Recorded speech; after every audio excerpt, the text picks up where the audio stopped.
John Wayne Gacy adalah seorang pemerkosa dan pembunuh asal Amerika Serikat.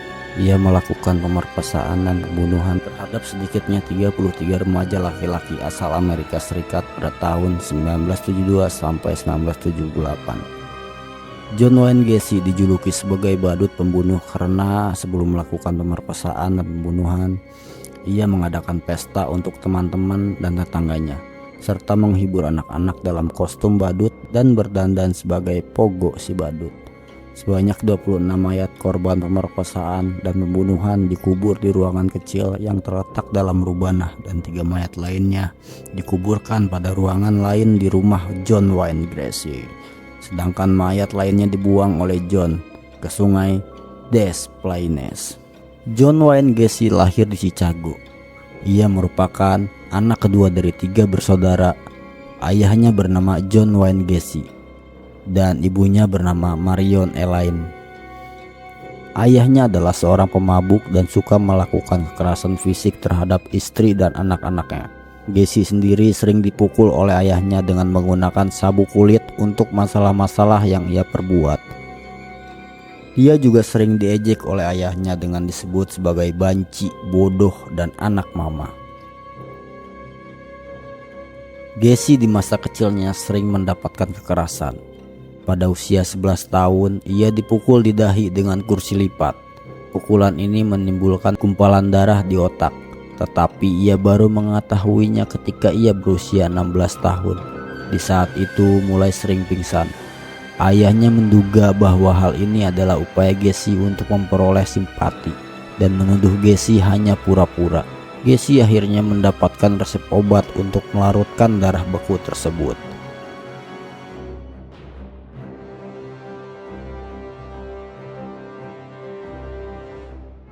Pada tahun 1966, Gacy menerima tawaran dari ayah mertuanya untuk mengelola 3 restoran KFC di Waterloo. Tawaran itu menggiurkan.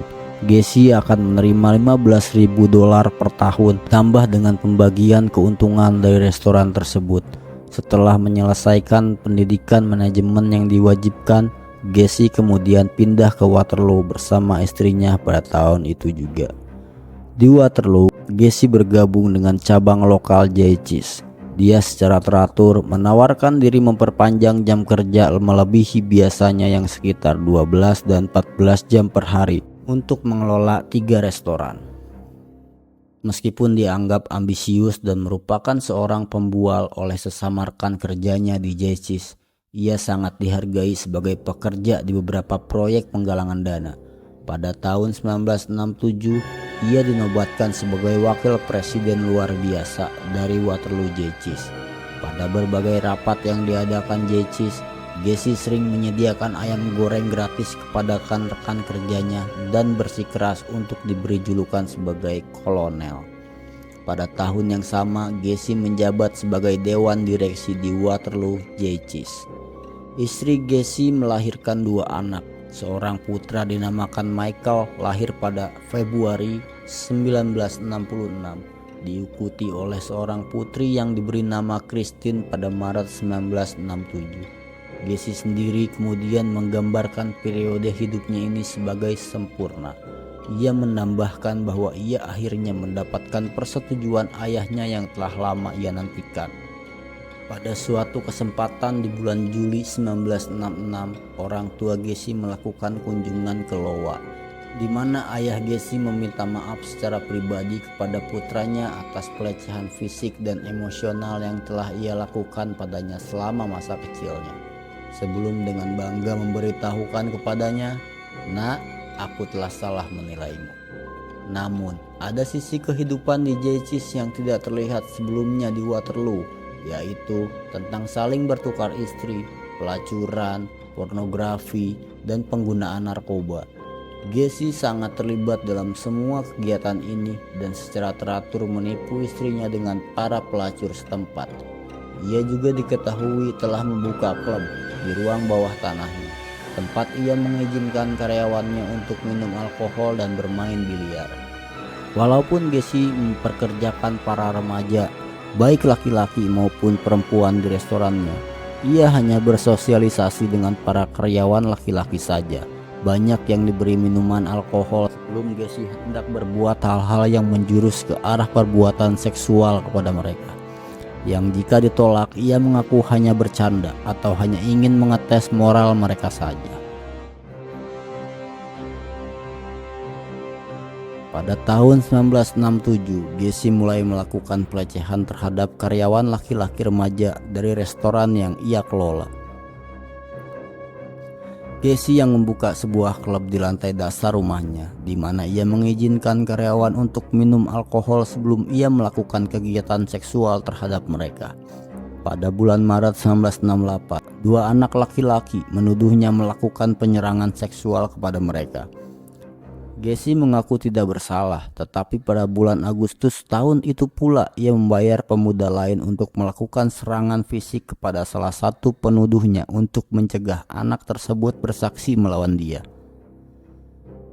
Pemuda bayaran tersebut kemudian ditangkap dan mengaku. Gacy pun ditangkap. Pada tanggal 3 Desember 1968, Gacy didakwa atas perbuatan sodomi dan dijatuhi hukuman 10 tahun di Lembaga Pemasyarakatan Negara bagian Iowa.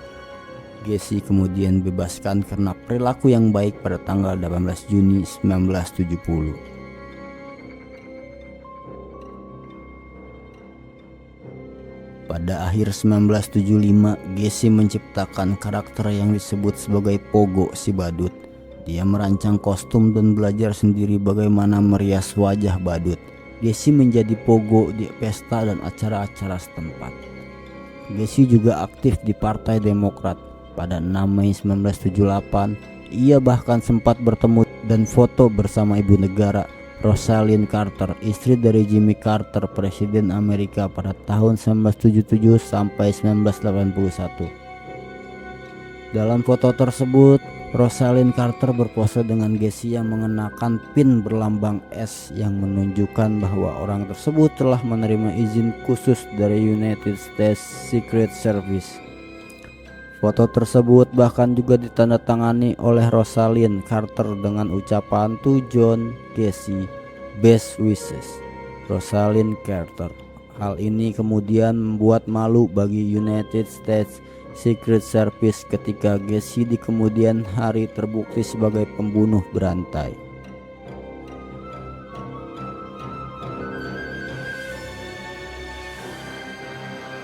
Kejahatan yang dilakukan Gacy sepanjang tahun 1972 sampai 1978 ini sebenarnya sempat lama tidak terbongkar karena tidak peka dan tangkapnya pihak kepolisian atas laporan-laporan yang bisa dikembangkan kepada terbongkarnya pembunuhan yang dilakukan oleh Gacy. Sejak 1972 sampai 1977 setidaknya ada 3 laporan ke polisi yang bisa dikembangkan ke Gacy, tetapi entah mengapa polisi tidak mengusutnya. Polisi mulai mencurigai Gacy ketika seorang ibu dari 1 anak yang bertemu Gacy tentang pekerjaan tidak pernah kembali ke rumah. Ketika polisi melihat catatan kriminal Gacy, mereka mulai mengawasinya. Gacy yang memang mempunyai perilaku yang aneh tersebut kemudian mengundang polisi untuk minum kopi di rumahnya. Polisi tersebut kemudian menerima undangannya dan begitu mereka masuk ke rumah Gacy, polisi mencium bau yang sangat menyengat dan kemungkinan berasal dari mayat yang telah membusuk. Polisi kemudian memperoleh surat perintah penggeledahan dan menemukan 26 mayat di ruangan kecil di bawah basement rumahnya. Mayat-mayat itu semuanya laki-laki semua dan berusia antara 9 tahun hingga sekitar pertengahan 20 tahun.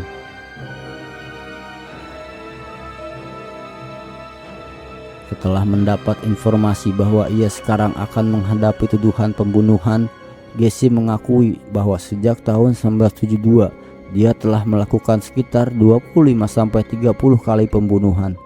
Gacy mengaku kepada polisi bahwa ia mengambil remaja laki-laki yang lari dari rumah atau gigolo, anak-anak dari stasiun Greyhound bus Chicago atau dari jalanan dan membawa mereka ke rumahnya. Hal ini dilakukan baik dengan menjanjikan mereka uang untuk seks, menawarkan pekerjaan di perusahaan konstruksi miliknya, atau hanya dengan kekerasan. Begitu mereka sampai rumahnya, ia akan memborgol mereka atau mengikat mereka. Gacy seringkali memasukkan pakaian ke dalam mulut korbannya untuk mencegah mereka berteriak. Setelah itu, ia akan mencekik mereka dengan tali atau papan pada saat ia melakukan tindakan seksual kepada mereka. Pada tanggal 6 Februari 1980, sidang Gacy dimulai di Chicago. Selama persidangan, dia mengaku tidak bersalah dengan alasan tidak waras. Bahkan pada suatu sidang, Gacy sempat berkelakar dengan mengatakan bahwa satu-satunya kesalahan dia adalah karena telah membuat pemakaman tanpa izin. Pada tanggal 10 Mei 1994, hukuman mati untuk Gacy dilaksanakan di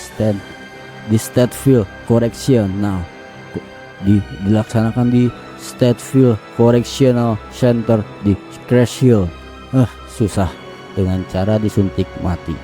Menurut laporan, Gacy tidak mengungkapkan penyesalan atas kejahatannya karena ketika di sel, dia berbicara kepada pengacaranya bahwa membunuh dia sama sekali tidak akan membawa siapapun kembali.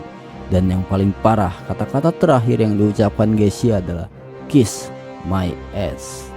Kata-kata ini diucapkan olehnya kepada seorang petugas LP ketika ia dikirim ke ruang eksekusi.